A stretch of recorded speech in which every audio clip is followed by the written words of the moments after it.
Welcome everyone to the Zorawar classes. आप सभी का स्वागत है। और आज अपनी केवीएस प्रिपरेशन शेड्यूल में हमारा है चाइल्ड साइकोलॉजी या आप टीचिंग मैथोलॉजी कह सकते हैं, जो कि पैडागोजी के नाम से दी हुई है आपके केवीएस पीआरटी के सिलेबस में, जो 20 नंबर की रहती है आपकी। और एज पर योर एग्जाम, मैंने जो लास्ट ईयर का एग्जाम देखा था जो 2019 में हुआ था आप लोगों का, 2019 ज्वाइनिंग वालों का जो हुआ था, उसमें 20 क्वेश्चन में से अराउंड 5 to 6 क्वेश्चन ऐसे थे जो फैक्ट क्वेश्चन थे। और फैक्ट क्वेश्चन क्या होते हैं कि जो चीज पूछी गई है वो बताओ। एक तो होते हैं फैक्ट क्वेश्चन, एक होते हैं टीचिंग क्वेश्चन। टीचिंग क्वेश्चंस कौन से होते हैं कि भाई टीचिंग मैथोलॉजी क्वेश्चंस कौन से होते हैं कि भाई बच्चे ने ये किया तो एज अ टीचर आप क्या करेंगे, या एज अ टीचर आपने ये किया तो बच्चे का क्या, मतलब उसमें जो है आंसर जो है 1, 2, 3 भी लग सकते हैं आपको। 4 ऑप्शन में से ऐसा लग सकता है कि ये भी हो सकता है, ये भी हो सकता है, ये भी हो सकता है। लेकिन जो फैक्ट वाले क्वेश्चन होते हैं इनमें आंसर सिर्फ एक होता है। अगर आपका फैक्ट क्लियर है, अगर आपको पता है कि जीन पियाजे जो है वो स्विट्जरलैंड से हैं, तो वो स्विट्जरलैंड से हैं, वो ऑस्ट्रेलिया से नहीं होंगे। तो जो मैंने नोट की है चीज वो ये रही है कि 5 से 6 क्वेश्चन हमारे 20 में से वो फैक्ट बेसिस थे उसमें। ठीक है, तो जो आज मैं आपके सामने वीडियो लाया हूं ये जीन पियाजे की, उसमें सारे फैक्ट्स रहेंगे और आपका जो कॉन्सेप्ट है इसका जीन पियाजे का वो क्लियर हो जाएगा। जिसमें सबसे ज्यादा प्रॉब्लम आपको एसिमिलेशन और एकोमोडेशन के क्वेश्चन में होती है, जिसको हम हिंदी में आत्मसात्करण और समायोजन भी कहते हैं। मेरे कुछ साथी मेरे को ये कहते हैं हिंदी मीडियम वाले कि सर आप प्लीज़ हिंदी में भी ज़रूर करें। तो मैं उन लोगों को एक चीज़ बताना चाहूँगा। सॉरी फ्रेंड्स, मेरा मीडियम इंग्लिश रहा है हमेशा से और मेरी हिंदी थोड़ी वीक है। हिंदी वीक इसलिए कह रहा हूँ मैं कि मैं जितने अच्छे तरीके से आपको कॉन्सेप्ट इंग्लिश में बता, देखो बोल तो मैं हिंदी में ही रहा हूँ ना, लेकिन जितने अच्छे से मैं यहाँ पे इंग्लिश पढ़ के आपको कॉन्सेप्ट क्लियर कर सकता हूँ, उतना शायद मैं कंफर्टेबल ना रहूँ हिंदी में। तो इस वजह से मैं आज के बाद से क्या करूंगा कि जो मेरे वर्ड्स है ना उनको हिंदी में जरूर बोलता रहूंगा। और आपको मैंने बोला ही हुआ है कि आपको जो है अपना नोट्स जरूर बनाने, अपने हैंड रिटन नोट्स जो है आपको तैयार करने, तो आप उसमें हिंदी में लिखते रहना उन चीजों को। सिंपल सी बात है। हमारा सबसे मेन चीज होनी क्या चाहिए कि जो हमारे कॉन्सेप्ट है ना वो हमारे क्लियर हो जाए बस। कि अगर एसिमिलेशन, एकोमोडेशन पे या स्कीमा पे या इक्विलिब्रियम पे कोई भी क्वेश्चन आए तो वो हमारा आज के बाद गलत ना हो। ठीक है, ठीक है फ्रेंड्स, आज अपना टॉपिक स्टार्ट करेंगे पियाजे का। और ये हम पहले भी ले चुके हैं टॉपिक, लेकिन वो लाइव सेशन लिया था मैंने और उसमें बहुत सारी प्रॉब्लम हुई थी। ये भी लाइव है लेकिन ये अलग तरीके का लाइव है। ठीक है ना, ये अपलोड करने के बाद आपके पास आता है, वो एक अलग तरीके का लाइव था, तो उसमें चीज़ें ज़्यादा क्लियर होने वाली है। सबसे पहले मैं आपको बता दूं कि आप हमारे व्हाट्सएप ग्रुप से कैसे जुड़ सकते हैं। अगर आप नए हैं तो 8638008832 ये व्हाट्सएप नंबर है। ठीक है, आप इस व्हाट्सएप नंबर पे अपना नेम, आपका नाम जो है, आप किस पोस्ट के लिए तैयारी कर रहे हैं, whether you are preparing for PRT और फॉर टीजीटी, आपका मीडियम और इंस्ट्रक्शन क्या है, हिंदी और इंग्लिश, ये 3 चीज़ें लिख के मेरे को इस नंबर पे आप व्हाट्सएप कर दे। तो जो हमारा व्हाट्सएप ग्रुप है केवीएस प्रिपरेशन का, मैं आपको उसमें ऐड कर दूंगा। ठीक है, और जो भाई लोग टेलीग्राम से जुड़ना चाहते हैं, भाई बहन मेरे, वो नीचे डिस्क्रिप्शन में जाके लिंक दिया हुआ है टेलीग्राम चैनल का केवीएस प्रिपरेशन नाम से, आप वहां पे जुड़ जाएं। अब होता क्या है, फायदा क्या है टेलीग्राम से जुड़ने का कि वहां पे ना पोलिंग हो जाती है कि आपको ये चीज पसंद आ रही है या नहीं, या कुछ भी क्वेश्चन हम कर सकते हैं वहां पे आने वाले टाइम में। अभी तो हमने जस्ट स्टार्ट किया है, आगे आने वाले टाइम में नंबर ऑफ क्लासेस भी बढ़ेंगी। अभी तो सिर्फ हम 9 बजे आते हैं, तो वहां पे सारी इन्फॉर्मेशन आती रहेगी। मैं आपसे क्वेश्चन कर सकता हूँ कि भाई क्या आज शाम को 6 बजे बेटर रहेगा, या संडे को हम टेस्ट रख सकते हैं। यस और नो में वहाँ पोल हो जाते हैं, तो वो ज़्यादा अच्छा रहता है। उसके बाद फिर क्विजेज हो जाती हैं आपकी, क्विज सेक्शन भी है उसमें, वो भी कुछ टाइम के बाद मैं स्टार्ट करूंगा आपसे डेली 5 क्वेश्चन क्विज कर लिए टेलीग्राम पे। तो टेलीग्राम चैनल को भी जरूर ज्वाइन करें। ठीक है ना, तो व्हाट्सएप ग्रुप भी उतना इंपॉर्टेंट है और टेलीग्राम चैनल भी उतना इंपॉर्टेंट है। तो जो लोग व्हाट्सएप ग्रुप में हैं मेरे साथ अभी और टेलीग्राम पे नहीं है, वो टेलीग्राम चैनल को जरूर ज्वाइन कर लें। और जो लोग टेलीग्राम चैनल पे और व्हाट्सएप ग्रुप में नहीं है, वो अपने डिटेल्स मेरे को उस नंबर पर भेज दे जो मैंने आपके साथ शेयर की थी। चलिए, आज का जो टॉपिक है अपना प्याजे का वो डिस्कस करते हैं। और उसके बाद हमारे 10 क्वेश्चन रहेंगे लास्ट में, और 10 क्वेश्चन होगा, आपको आंसर करना है, सिंपल जैसे हमेशा करते हैं। ठीक है, और आज की जो वीडियो है बहुत खास है। क्यों? क्योंकि प्याजे से क्वेश्चन बन जाता है 99% हर एग्जाम में, हर टीचिंग एग्जाम में यहाँ से क्वेश्चन बन जाता है, और हमें ये गलत नहीं करना होता है। और एसिमिलेशन एकोमोडेशन में फंस के, जो हिंदी में आत्मसात्करण और समायोजन होता है, उसमें बच्चे फंसते हैं और क्वेश्चन गलत कर देते हैं। ठीक है ना, तो ये अपने को जो लास्ट में अब मैं टेस्ट लूंगा इस वीडियो के बाद में, तो 10 में से 10 स्कोर होना चाहिए सबका। ठीक है जी, चलो स्टार्ट करते हैं फिर आज का। ये पार्ट 1 है प्याजे का, पार्ट 2 और पार्ट 3 2 पार्ट और रहेंगे, इसमें पियाजे की पूरी हमारी जो थ्योरी है वो कवर हो जाएगी। सबसे पहले जान लेते हैं जीन पियाजे। जीन पियाजे जो हैं वो स्विट्जरलैंड के एक साइकोलॉजिस्ट थे, सिंपल सी बात है। उन्होंने अपनी पत्नी के साथ मिलके अपने बच्चों पे एक्सपेरिमेंट्स किए थे, उनके 3 बच्चे थे, उन पे एक्सपेरिमेंट्स किए थे और उनमें जो परिणाम आए थे उन एक्सपेरिमेंट्स के, उन पे उन्होंने अपनी जो है ये संज्ञानात्मक विकास की, कॉग्निटिव डेवलपमेंट की थ्योरी डेवलप की थी। ये है ना अपना संज्ञानात्मक विकास, कॉग्निटिव डेवलपमेंट की, ठीक है, ये चीज क्लियर होगी जी। फिर जो है अपना जीन पियाजे जो है हमारे फादर ऑफ चाइल्ड साइकोलॉजी भी कहा जाता है उनको। तो अगर पूछा जाए आपसे, क्वेश्चन बनता है कि who is the father of child psychology के फादर कौन है, तो हमारे उसका आंसर होगा जीन पियाजे। फिर आता है ये इनेटिस्ट भी है। अब इनेटिस्ट किसे कहते हैं सर? इनेटिस्ट होते हैं जी जो हेरिडिटी को इंपॉर्टेंट देते हैं, ठीक है ना। एनवायरमेंट से ज्यादा heredity, biological age, biological maturation जो होती है उसको ज्यादा इंपॉर्टेंस देते हैं, उसको हम इनेटिस्ट कहते हैं। तो ये वर्ड याद रखना है, इनेटिस्ट जो है वो आपका जीन पियाजे से जुड़ा हुआ है। और ये रेडिकल कंस्ट्रक्टिविस्ट भी थे। इसका मतलब होता है आपका कट्टरपंथी रचनावादी। मतलब ये मानते थे कि बच्चा खुद करके सीख रहा है, ठीक है ना, एनवायरमेंट के साथ वो खुद घुल मिल रहा है, एक्टिविटीज कर रहा है, सब कुछ कर रहा है और वो खुद सीख रहा है, उसको कोई सिखा नहीं रहा, उसको कोई रटवा नहीं रहा। तो रेडिकल कंस्ट्रक्टिविस्ट भी थे हमारे जीन पियाजे। ये चीज भी आपको हमेशा ध्यान रखनी है। अब इसी को नीचे वाला पॉइंट देख लीजिए, उसमें आपको क्लियर हो जाएगा कि children are the little scientist. Jean पियाजे कहते हैं कि children are the little scientist and active explorer of the environment, कि वो एनवायरमेंट के साथ लड़ भिड़ के वहां पे सीख रहे हैं, एक्सपेरिमेंट्स कर रहे हैं, लर्निंग बाय डूइंग हो रही है, खुद करके सीख रहे हैं। तो चिल्ड्रन को लिटिल साइंटिस्ट बोला है, एक्टिव एक्सप्लोरर बोला है, किसने? जीन पियाजे ने। And they are active builder of the knowledge and construct their own theories. अपनी खुद की थ्योरीज बनाते हैं, करके सीखते हैं। अब जैसे मैं रटवा दूं, मैं बच्चे को, आजकल के बच्चे आप हम सब देखते हैं कि मोबाइल फोन कितना इजीली चला लेते हैं। 1 साल का बच्चा पता होता है उसको स्क्रॉल कैसे करते हैं ऊपर से नीचे, उसको पता है कि वीडियो कैसे चलानी है, उसको पता है जो साइड में यूट्यूब में एक स्किप का बटन होता है ना, उसको पता है कि ये 5 सेकंड बाद हो जाएगा और उसको अगर मैं दबाऊंगा ना तो ये वीडियो जो है चली जाएगी। अब मेरी जो नॉर्मल वीडियो मुझे देखनी है कार्टून की या जो भी देखना है उसको, वो चल जाएगी। तो बच्चा खुद करके सीख रहा है। कहां से सीखा उसने? या तो एनवायरमेंट में देख के सीखा, अपने फादर को, अपनी मदर को कि वो कर रहे हैं, स्किप कर रहे हैं उसको, तो उसने देख लिया उस टाइम पे, तो वो खुद कर रहा है। उसको सिखाया नहीं गया है कि इसको स्किप करो तो आपकी वीडियो चलेगी, नहीं। और उसको नहीं पता है कि हर वीडियो पे ऐड आएगा और वो स्किप करना पड़ेगा, नहीं। तो ये चीजें जीन पियाजे ने बोली है कि जो हमारे बच्चे होते हैं वो लिटिल साइंटिस्ट होते हैं, खुद करके सीखते हैं, एक्टिव बिल्डर्स होते हैं, active builders of knowledge and construct their own theories. Simple. ये फिर आपका सबसे इंपॉर्टेंट आता है, इसको याद रखना है और ये क्वेश्चन जो है एग्जाम से पूछा जाता है। According to him, cognitive development is a process which occurs due to biological maturation, जो एज होती है, and interaction activity with the environment, interaction with the environment और activities in the environment। तो इन दोनों का जो प्रोसेस होता है, उन दोनों से मिलके बायोलॉजिकल मैच्योरेशन और इंटरेक्शन विद द एनवायरमेंट, इससे मिलके बच्चे का कॉग्निटिव डेवलपमेंट होता है। अगर मैं हिंदी में बात करूं तो जीन पियाजे के अनुसार बच्चे का विकास, उनकी परिपक्वता हो गया आपका बायोलॉजिकल मैच्योरेशन या उसकी एज, परिपक्वता, बच्चा कितना बड़ा हो रहा है एज के हिसाब से, ठीक है, और उसके अनुभव वही हो गया कि वो जो एनवायरमेंट के साथ एक्टिविटीज इंटरेक्शन कर रहा है की अंत क्रिया का परिणाम है। मतलब कि जो ये विकास बच्चे का हो रहा है, ये परिपक्वता और अनुभव की अंत क्रिया जो होती है उसका परिणाम है, ठीक है ना। ये चीज क्लियर हो गई। जीन पियाजे जी क्या कहते हैं, ये चीज आगे होगी सबको समझ में। और जीन पियाजे जी के अनुसार बच्चे के विकास में सामाजिक शिक्षण की आवश्यकता होती नहीं है। वो ये कहते हैं कि भैया बच्चा खुद करके सीख रहा है, वो एनवायरमेंट में इतना नहीं सीख रहा है, ठीक है ना। बायोलॉजिकल मैच्योरेशन और इंटरेक्शन विद द एनवायरमेंट, इन दोनों की जो उसकी अंत क्रिया है, उसी के प्रोसेस से बच्चे का कॉग्निटिव डेवलपमेंट हो रहा है। और अगर बात आती है आपकी कि बच्चा जहां पे कहता है सामाजिक विकास जहां पे बच्चे का हो रहा है, तो वो होता है हमारा, वो कहते हैं हमारे वाइगोट्स की, वो हम बाद में पढ़ेंगे, ठीक है। अभी पियाजे पे बात चल रही है। तो ये चीज आई थिंक आपको ये चारों पांचों पॉइंट जो है अच्छे से क्लियर हो गए होंगे। इनसे अगर क्वेश्चन बनेगा आप कोई भी, तो आप उसको बहुत अच्छे से कर लेंगे। अब आता है मेन टॉपिक जिसके लिए हमने वीडियो बनाई है।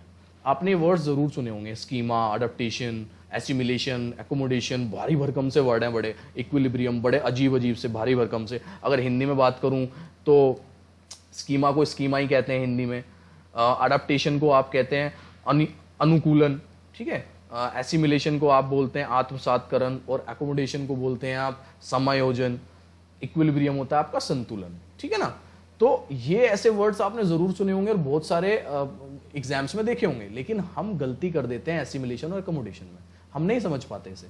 तो अब इस चीज को समझ लेना, इस वाले पेज को जो मैं बता रहा हूं, ये 5 जो नाम लिखे हुए हैं, schema, adaptation, assimilation, accommodation, equilibrium, इनको अच्छे से समझ लो। इसके बाद जो 10 क्वेश्चन आएंगे उसको बड़े इजली से आप फाड़ दोगे। और वो सारे क्वेश्चन ना या तो सीटेट में आए हुए हैं, मतलब कि सीबीएसई के द्वारा लिए गए हैं, या आपके केवीएस में है, या आपके डीएसएसबी में, सारे ऐसे ही क्वेश्चन है। मैंने कोई क्वेश्चन खुद नहीं बनाया, तो सारे ऐसे क्वेश्चन उठाए जो एग्जाम्स में आए हैं आपके।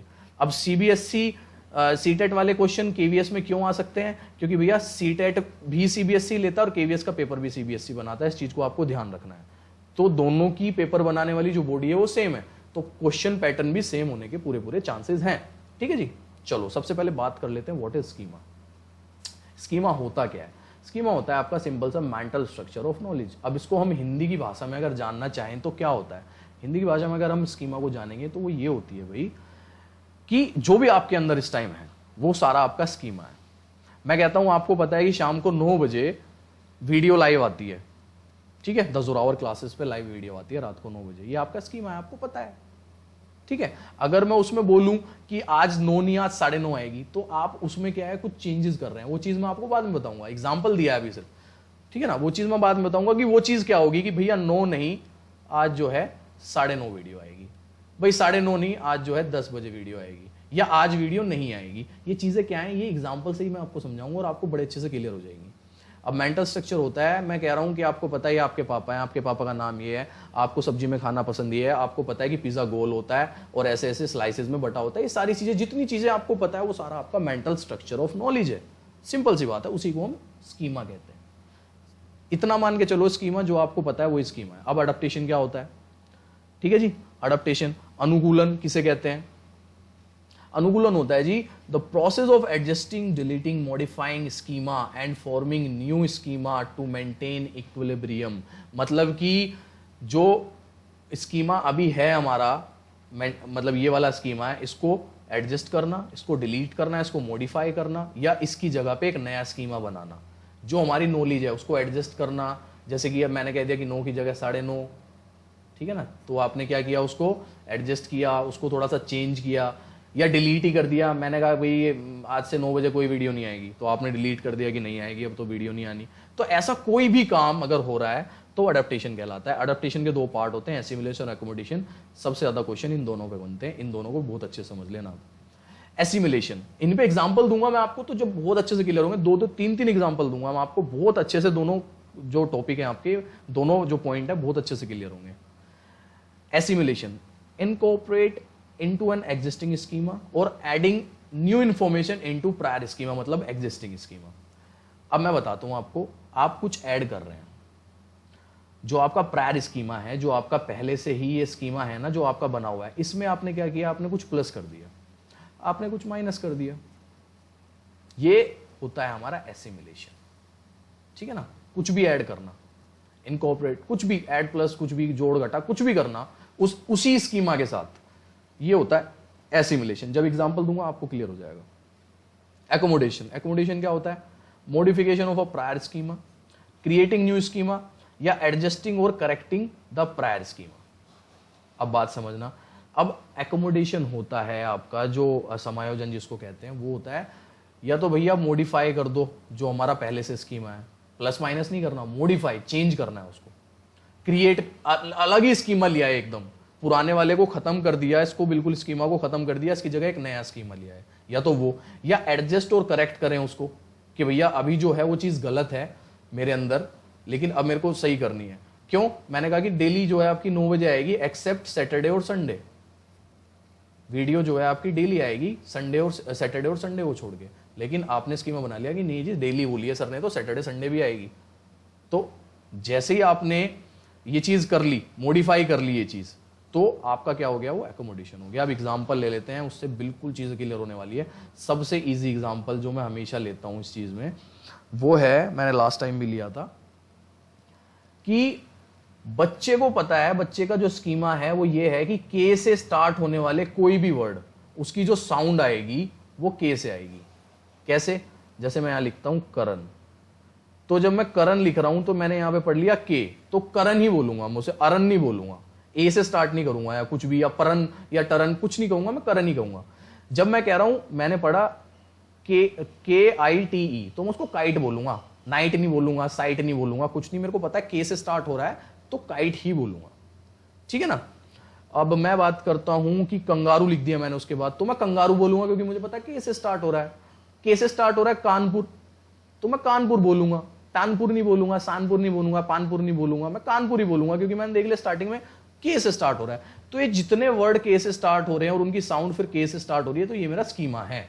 ये मुझे पता है कि के से जैसी कोई वर्ड स्टार्ट होगा तो उसकी जो साउंड आएगी वो के से ही आएगी।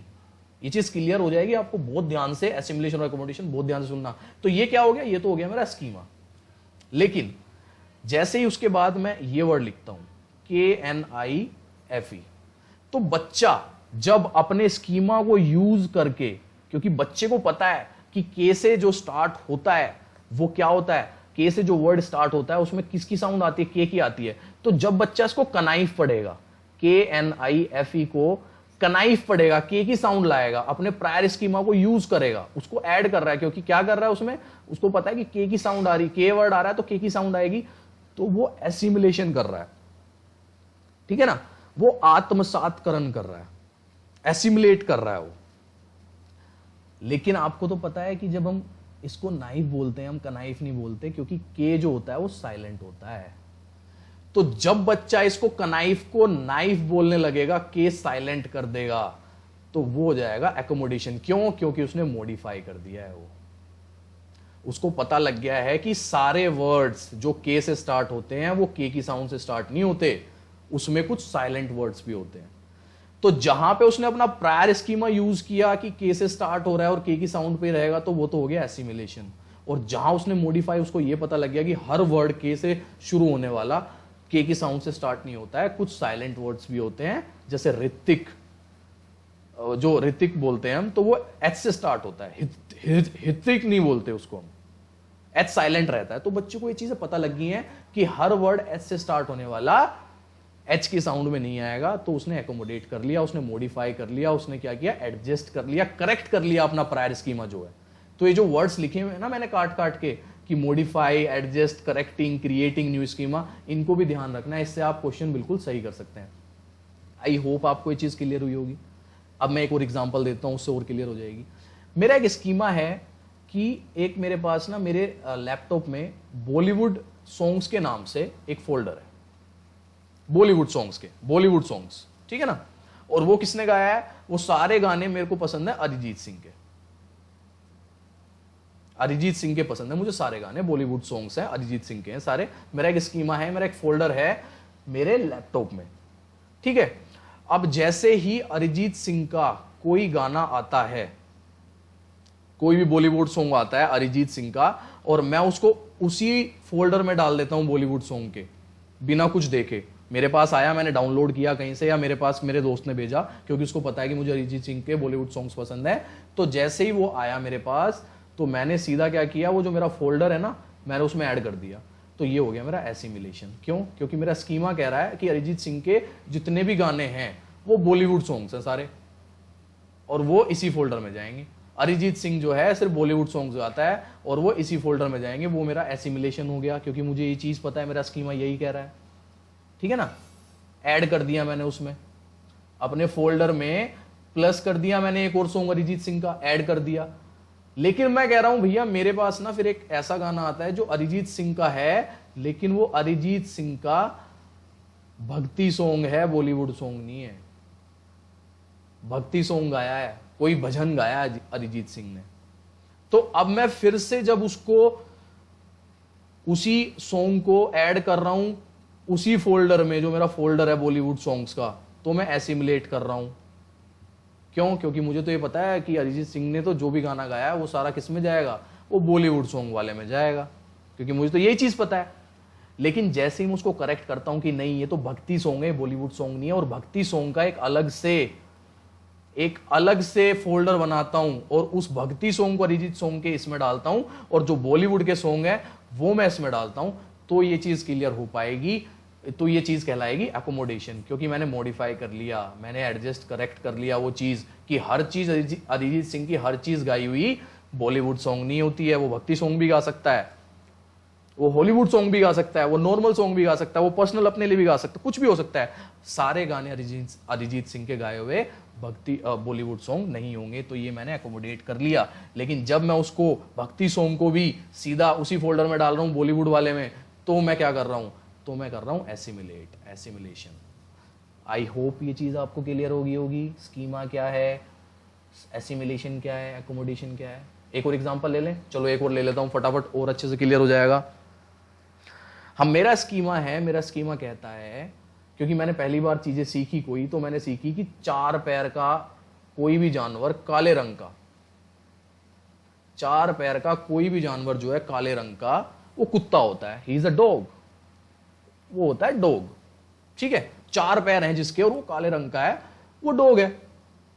ठीक है, मेरी ये चीज हो गई, मैंने कर ली अपनी ये चीज कि काले रंग का 4 पैर वाला कोई भी चीज है वो उसे कुत्ता कहते हैं। अब हुआ क्या कि 4 पैर का काले रंग का ना होके ना भूरे रंग का आ गया, या कह दो ब्राउन का आ गया। ब्राउन कलर का कुत्ता देख लिया मैंने, और उसको जब मैं डॉग कह रहा हूं तो मैं क्या कर रहा हूं, मैं ऐड कर रहा हूं अपनी न्यू इन्फॉर्मेशन में, कुछ अपने प्रायर स्कीमा में कुछ ऐड किया है मैंने कि ब्राउन कलर का भी हो सकता है, 4 पैर वाला जो है वो ब्राउन कलर का भी हो सकता है, ब्लैक कलर का ही नहीं हो सकता। तो मैंने क्या किया, मेरे प्रायर स्कीमा में कुछ ऐड किया, मेरे प्रायर स्कीमा में मैंने कुछ ऐड किया, तो कि वो ब्लैक की जगह ब्राउन भी हो सकता है और वो भी कुत्ता है। तो ये मैंने क्या किया, जो मेरा प्रायर स्कीमा है, जो मेरा प्रायर स्कीमा पहले ये कह रहा था मेरे को कि 4 पैर वाला कोई भी जानवर काले रंग का वो कुत्ता होता है, मुझे तो मेरा स्कीमा तो यही पता था मुझे। लेकिन जब मेरे को पता लगा कि ब्राउन कलर का भी अगर 4 जानवर वाला है, तो मैंने उसको ऐड कर लिया अपनी इंफॉर्मेशन में कि वो भी कुत्ता ही होता है। लेकिन अब मैं कह रहा हूं कि 4 पैर वाला ना मेरे सामने आ गया शेर। अब मैं शेर को भी जब उसी कैटेगरी में कर रहा हूं, उसी में गिन रहा हूं, तो वो हो गया एसिमिलेट। लेकिन जब शेर के लिए मैं कैटेगरी चेंज कर रहा हूं कि नहीं, 4 पैर वाला ये जो जानवर है पीले रंग का, ये शेर होता है, तो मैंने क्या किया, एक अलग से अपना स्कीमा बनाया, या उसको एडजस्ट किया, करेक्ट किया, मॉडिफाई किया, और मैं उसको अब 4 पैर वाले को कुत्ता ना कह के शेर कह रहा हूं, तो मैं अकोमोडेट कर रहा हूं, मॉडिफाई कर रहा हूं। आई होप आपको ये तीनों एग्जाम्पल अच्छे से समझ आए होंगे। और जो पहले वाला एग्जाम्पल मैंने आपको के वाली साउंड वाला दिया था, वो उसमें सबसे बेस्ट लगता है मुझे, इसीलिए मैं सबसे पहले देता हूँ, और उससे ऑलमोस्ट क्लियर हो जाता है। लास्ट टाइम बच्चों ने कहा था कि सर 2-3 और एग्जाम्पल दे, तो मैंने कोशिश की आपको 2-3 और एग्जाम्पल देने की। आई होप आपको स्कीमा, एसिमिलेशन और एकोमोडेशन तीनों जो ये हैं बहुत अच्छे से क्लियर हो गए होंगे, क्योंकि क्वेश्चन सारे 90% इस कॉन्सेप्ट में से यहीं से बनते हैं। उसके बाद हमारा इक्विलिब्रियम होता है। इक्विलिब्रियम कुछ नहीं है, बस it is the process of progression in thought process of a child which reduce confusion. मतलब बच्चे का भ्रम कम करता है, और क्या करता है यह एक बच्चे की विचार की प्रक्रिया में प्रगति की प्रक्रिया कहलाती है, जो भ्रम को कम करती है उसके, मतलब उसको बताती है कि ये चीज सही है, ये चीज गलत है, मतलब बैलेंस करती है। बस ये इतना सा है। ठीक है जी, ये हो गया, आज का कॉन्सेप्ट हो गया अपना। चलें क्वेश्चन आंसर पे, आर यू रेडी? चलें स्टार्ट करें। वही अपना 10 सेकंड का रखेंगे, मैं क्वेश्चन बताऊंगा आपको, उसके बाद आपको वही करना है कि 1 का ए है, या आपका 1 का बी है, या 1 का सी है, या 1 का डी है। इसी में से आपको अपने ऑप्शन रखने हैं। तो सबसे पहला ले लेते हैं हम, क्योंकि ये उस दिन 4 ही कर पाए थे हम लोग, प्रॉब्लम हो गई थी और इतने अच्छे से मैं एक्सप्लेन भी नहीं कर पाया था, इसी वजह से दोबारा से ये सब चीजें कर रहे हैं। 10 क्वेश्चन होंगे, 10 में से लास्ट में आपके जितने भी नंबर आएंगे आप जो है जरूर बताएं मेरे को कमेंट करके नीचे। पहला क्वेश्चन ले लेते हैं। अकॉर्डिंग टू जीन पियाजे, schema building occurs as a result of modifying new information to fit existing schema and by modifying old schema as per new information. These two processes are known as। आपका समय शुरू होता है अब, जल्दी से fast से आंसर कर दो कि पहले का ए है, बी है, सी है, डी है। जल्दी जल्दी बता दो भाई, जल्दी जल्दी बता दे। फर्स्ट टाइम स्टार्ट हो चुका है आपका, उसके बाद हम इसको जो है डिस्कस कर लेंगे। हाँ जी, तो आपका जो इसका आंसर रहेगा वो रहेगा 1 का आंसर डी। अब डी क्यों रहेगा? अडप्टेशन मैंने आपको बताया है क्या है अडप्टेशन, तो वो चीज होती है डिलीट, मॉडिफाई वगैरह वगैरह करनी, आपको अच्छे से पता है, नहीं पता है तो दोबारा देख लेना। यहाँ भी अडप्टेशन आ गया तो ये भी कट गया, अडप्टेशन तो कट गया। मॉडिफिकेशन कोई होता ही नहीं है, कोई प्रोसेस पियाजे के उसमें, ठीक है ना, तो ये भी कट गया, बचा गया एसिमिलेशन और अकोमोडेशन। और ये आपको पता ही है कि ये दोनों ही हैं जो ऐड करते हैं, मॉडिफाई करते हैं, क्रिएट करते हैं, सारी चीजें जो हैं ये दोनों में ही होती है, एसिमिलेशन और अकोमोडेशन में। अगर आपने वीडियो अच्छे से देखी है तो आपने इसका आंसर सही किया होगा। चलो नेक्स्ट क्वेश्चन पे चलते हैं। दूसरा क्वेश्चन है अपना, second question, the process of taking in new information and adding it to the what the child already knows. जो बच्चा पहले से ही जानता है उसमें ऐड कर रहे हैं, इसको क्या बोलेंगे? एकोमोडेशन बोलेंगे, स्कीमा बोलेंगे, एसिमिलेशन बोलेंगे, या सारी चीजें होती हैं? जल्दी बता दो भाई। सेकंड का ए है, बी है, सी है, डी है। ध्यान देना, जो बच्चे को ऑलरेडी पता है उसमें जोड़ रहा है, अलग से चेंज नहीं कर रहा है। इसका आंसर कर दो जल्दी से, फास्ट आंसर बता दे। इसका क्या है? सेकंड का ए बी सी डी। अच्छे से क्लियर हो गया होगा ये, बहुत एसिमिलेशन है, एकोमोडेशन है, स्कीमा है, सारा। जल्दी, हाँ जी जल्दी, फास्ट फास्ट सभी आंसर कर दें। Very good. तो सेकंड का आंसर आपको हो गया सी। क्यों? एसिमिलेशन क्यों हो गया? क्योंकि ऐड कर रहा है, चेंज नहीं कर रहा है, मॉडिफाई नहीं कर रहा है, एडजस्ट नहीं कर रहा है, करेक्ट नहीं कर रहा है। क्या कर रहा है? ऐड कर रहा है। और मैंने अच्छे से लिखी हुई है लाइन कि जहां पे ऐड होता है, ये एडिंग आती है, वो एसिमिलेशन कहलाती है आपके प्रायर स्कीमा में, जो बच्चे को पहले से ही पता है। सिंपल। नेक्स्ट क्वेश्चन चलते हैं जी। और ये सारे क्वेश्चन मैं बता रहा हूं आपको, आए हुए क्वेश्चन है सारे, जो एग्जाम्स में आ चुके हैं वो क्वेश्चन डिस्कस कर रहा हूं, कहीं इस किताब से नहीं उठाया मैंने किसी से, ठीक है ना। Next question is, Sita has learn to eat rice and dal with her hand. Sita ने सीख लिया है राइस और दाल अपने हाथ से खाना, ठीक है। When she is given dal and rice, she mixes rice and dal and start eating. वो क्या कर रही है यहाँ पे? क्या उसका eating rice and dal into her schema for doing this, क्या कर रही है? वो एकोमोडेट कर रही है, एसिमिलेट कर रही है, अप्रोप्रिएट कर रही है, इनिशिएट कर रही है। प्याजे की वो कौन सी चीज यहाँ पे अपना रही है? जल्दी से बता दो। उसने हाथ से खाना सीख लिया था, उसको जब दाल और चावल दिए गए तो उसने क्या किया? मिक्स किया दोनों को और फिर खाना स्टार्ट कर दिया। तो वहां पे कौन सा स्कीमा यूज कर रही है दाल और चावल खाते हुए? जल्दी बता दो। थर्ड का ए है, बी है, सी है, डी है। फास्ट एवरीवन, आंसर कर दो नीचे जल्दी से, जल्दी जल्दी आंसर करेंगे, शाबाश। हाँ जी बहुत बढ़िया, वेरी गुड। तो थर्ड का अपना आंसर हो जाएगा बी। अब एसिमिलेट क्यों कर रही है वो जान लो।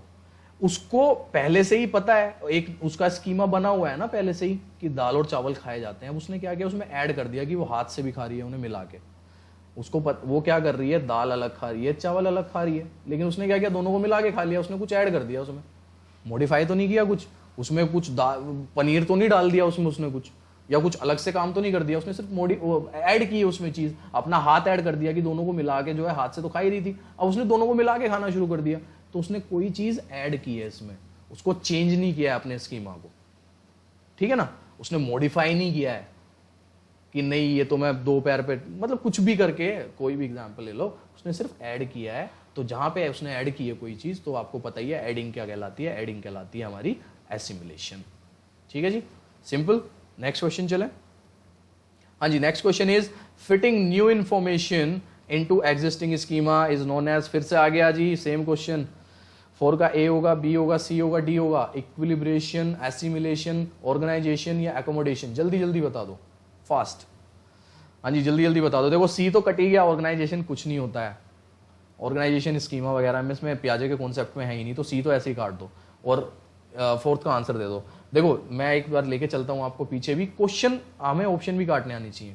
जैसे ये था, तो इसमें हमारा सी और डी तो कट गया था, क्योंकि पियाजे के कॉन्सेप्ट में ना तो एप्रोप्रिएट कुछ है ना इनिशिएट कुछ है, सिर्फ एसिमिलेशन और एकोमोडेशन है। और कंफ्यूजन हमें इन दोनों में ही होती है, और वो कंफ्यूजन मैं आपकी दूर कर चुका हूं। अब जल्दी से क्वेश्चन नंबर 4 का आंसर दे दो जल्दी से। ए है, बी है, सी है, डी है। इक्विलिब्रेशन, एसिमिलेशन, ऑर्गेनाइजेशन या एकोमोडेशन, जिसमें से हम सी ऑप्शन तो काट चुके हैं, ऑर्गेनाइजेशन तो कुछ होता ही नहीं है। हाँ जी बहुत बढ़िया। तो आपको पता है कि जब एग्जिस्टिंग स्कीमा में कुछ जोड़ा जाता है, कोई नई इंफॉर्मेशन जोड़ी जाती है, वो क्या कहलाती है? वो कहलाती है, 4 का आंसर होगा बी, एसिमिलेशन। कोई भी जब नई चीज जोड़ी जाती है तो एसिमिलेट कहलाती है, ठीक है। चलो नेक्स्ट क्वेश्चन लेते हैं अपना। हाँ जी नेक्स्ट क्वेश्चन है हमारा 5वां question. The process of changing the existing schema to include new information is known as. अब चेंज आ गया यहाँ पे। अब जैसे ही चेंज आ गया, मैंने बताया था कि चेंजिंग कहां पे आता है। हाँ जी जल्दी से, और फिर वही करेंगे। ईगोसेंट्रिज्म होता है? नहीं, एक ऑप्शन काट दिया हमने। अडेप्टेशन कोई प्रोसेस होता है? इन दोनों का प्रोसेस होता है, एसिमिलेशन और एकोमोडेशन का, तो अडेप्टेशन भी कट गया है। अब ए और बी और सी बचा है। बी और सी में से अपना आंसर जल्दी से फटाफट बता दो, ठीक है। Change, changing the existing schema, change कर रहे हैं एग्जिस्टिंग स्कीमा को, ध्यान देना है, ऐड नहीं कर रहे हैं। 5वें का आंसर बता दो जी, ए बी सी डी, जल्दी, शाबाश। हाँ जी, वेरी गुड। 5 का आंसर हो जाएगा आपका सी, एकोमोडेशन। मैंने बताया था कोई भी मॉडिफाई करना, चेंज करना, प्रायर स्कीमा को उसमें एडजस्ट करना, उसको करेक्ट करना, ये सारा क्या कहलाता है, ये एकोमोडेशन कहलाता है। ठीक है, बहुत बढ़िया, शाबाश। नेक्स्ट क्वेश्चन पे चलते हैं, अपने छठे क्वेश्चन पे। Which of the following is Piagetian construct in the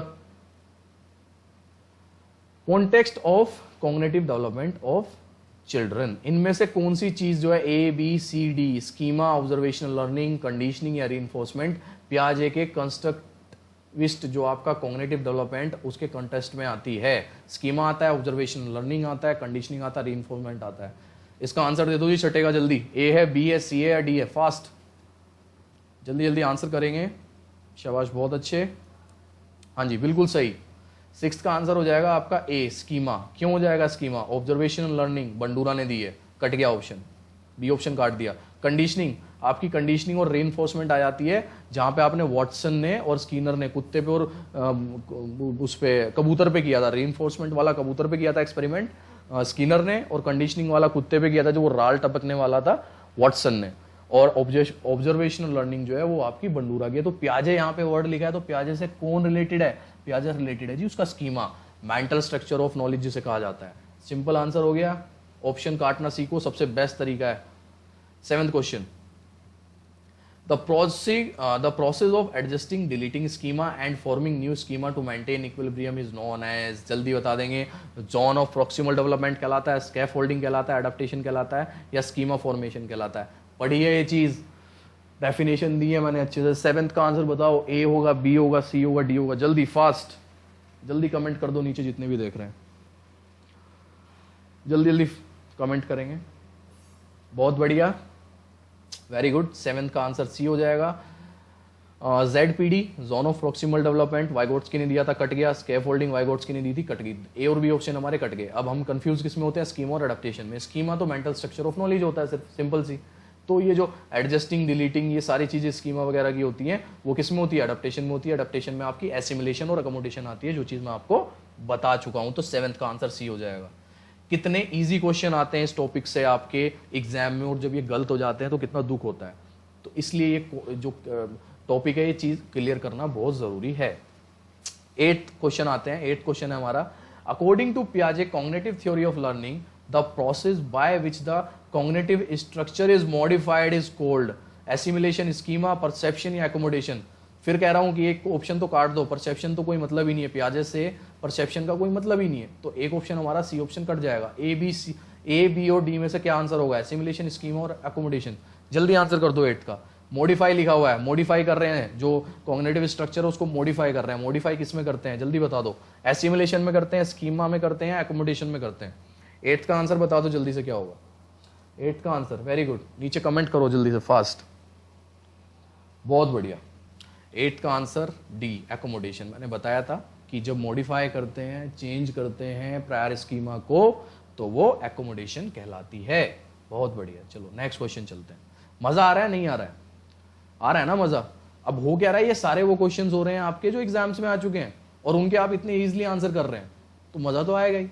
चलो भाई, नेक्स्ट क्वेश्चन आता है अपना, अकॉर्डिंग टू पियाजे which one of the following pair is essential for cognitive development of the child? Assimilation के साथ ZPT, कट गया, ZPT कुछ नहीं होता। एकोमोडेशन के साथ स्कैफोल्डिंग, मैंने बताया था, एकोमोडेशन दिया आपकी जी। चलो पहले तो ऑप्शन बताओ यार, मैं ऑप्शन आंसर ही क्यों कर रहा हूँ, जल्दी बताओ पहले 9 का क्या होगा। 9th का आंसर करो, फिर करेंगे एक्सप्लेन। 9th का answer A B C D, जल्दी जल्दी फास्ट। आंसर तो मैंने ही दे दिया था इसका लगभग, लेकिन आप लोग भी सारे इंटेलिजेंट हो रहे हो, सबने आंसर सही दिया है। 9th का आंसर D है। क्यों? क्योंकि यहाँ पे ZPT कट गया, ZPT पियाजे से कोई रिलेशन नहीं है। स्कैफोल्डिंग वाइगोट्स्की ने दिया है, कोई रिलेशन नहीं है, ये कट गया। आई की और क्रिएटिविटी का पियाजे से कोई रिलेशन नहीं है। बुद्धि लब्धि वगैरह पे पियाजे ने कुछ नहीं कहा। पियाजे ने कहा है जी एसिमिलेशन और अकोमोडेशन पे, जो हमारा एडेप्टेशन प्रोसेस कहलाता है। बिल्कुल, तो इसका आंसर 9th का D हो जाएगा। लास्ट क्वेश्चन है आज का, मेरे हिसाब से आज 10 में से 10 ही बनेंगे सबके। बहुत सिंपल क्वेश्चन है लास्ट, बहुत सिंपल, कई बार बोल चुका हूं इस बारे में। व्हाट टर्म फेज डज पियाजे use for mental structure which are building blocks of thinking? हाँ जी, पियाजे ने किसको मेंटल स्ट्रक्चर बोला है? स्कीमा को, जोन ऑफ डेवलपमेंट को, जीन को या मैचुरेशन ब्लॉक्स को? जल्दी बता दो। 10th का आंसर ए है, बी है, सी है, डी है। बहुत इजी, सबसे सिंपल क्वेश्चन, पूरे 10 के 10 क्वेश्चनों में सबसे इजी क्वेश्चन यही है आपका। शाबाश, जल्दी आंसर करेंगे। बहुत बढ़िया, सबका सही आंसर है इसका 10th का ए। सबसे पहले लाइन से मैं यही समझा रहा हूं कि मेंटल स्ट्रक्चर ऑफ नॉलेज जो है वो आपका स्कीमा कहलाता है। तो 10th का आंसर हो गया आपका ए। अब जल्दी बता दो सभी मुझे कि 10 में से भैया कितने आपके बने हैं, नीचे कमेंट कर दो। मेरे हिसाब से 10 में से 10 बनने चाहिए आज सबके, क्योंकि 3-3, 4-4 एग्जाम्पल देके मैंने समझाया था और क्वेश्चन सारे वहीं से आए थे। तो भैया इसलिए मजा आता है कोई भी कॉन्सेप्ट पहले पढ़ के और उसके फिर एमसीक्यू करने में। होता क्या है यूट्यूब पे, मैं आपको फिर बता रहा हूँ कि 10 क्वेश्चन होते हैं आधे घंटे में, और हमने आधे घंटे में कॉन्सेप्ट भी क्लियर किया है और 10 क्वेश्चन भी किए हैं। बेवकूफ़ कम बनाया जा रहा है। तो अगर आपको पसंद आ रहा है सब कि भाई यहाँ पे ऐसे काम कर रहे हैं और आप मेरे को मोटिवेट करना चाहते हैं और ज़्यादा, तो मेरे चैनल के साथ जुड़े रहें। और जो मैंने नंबर बताया था और टेलीग्राम चैनल का लिंक मैंने नीचे बताया, उसको ज़रूर ज्वाइन कर लें। उससे क्या होगा, आपको टाइमली पता लग जाएगा कि क्लास कब होनी है। हम क्लासेस को बढ़ाने भी वाले हैं। मैं सोच रहा हूँ कि एक करंट अफेयर की डेली एक क्लास मॉर्निंग सुबह 9 बजे, अभी ये थिंकिंग है, एग्जीक्यूट कब तक होती है बता दूंगा। और एक मैथ्स की डेली 3 शाम को या शाम को 6 बजे एक क्लास मैथ्स की डेली। तो करंट अफेयर्स और मैथ्स जो हैं दोनों इंपॉर्टेंट हैं और दोनों स्कोरिंग होते हैं। तो इन दोनों की एक क्लास डेली आपकी सुबह 9 और दोपहर को 3 या 6 बजे आएगी, और रात को 9 बजे वही आपका जो हमारा चलता रहता है, कभी रीजनिंग, कभी सीडी, कभी साइंस, कभी कुछ, वो चलता रहेगा। ठीक है, ओके फ्रेंड्स, आज के लिए इतना ही था। फिर मिलते हैं अपने पार्ट 2 के साथ, अगले हफ्ते मिलेंगे प्याजे का जो चाइल्ड साइकोलॉजी का जब आएगा। और हमारे पास एम्पल टाइम है, बहुत। एम्पल का मतलब बता दूं आपको, एम्पल वर्ड मैंने सीखा था एक, ये अपने केवीएस में, और मुझे इतना प्यार हो गया इससे। एम्पल का मतलब होता है बहुत। We have so much time, ample time है हमारे पास, और मैं इस वर्ड को हमेशा यूज करता हूँ, मुझे बड़ा पसंद है ये वर्ड। तो पेपर अभी बहुत लेट होना है, इसलिए बेसिक से स्टार्ट करें, धीरे धीरे स्टार्ट कर रहे हैं और आ जाएंगे। जिस दिन हमारी नोटिफिकेशन आ गई उस दिन मैं पूरी मेहनत करनी स्टार्ट कर दूंगा आप लोगों के साथ, ठीक है ना। और मैं कोर्स पे भी वर्क कर रहा हूँ, एक कोर्स तैयार कर रहा हूँ आप लोगों के लिए पूरा प्रॉपर, वो शायद 2 महीने में लगभग पूरा हो जाएगा। तो उसकी भी इन्फॉर्मेशन आप लोगों को मैं शेयर कर दूंगा। थैंक यू एवरीवन, आज के लिए bye, take care, have a nice day.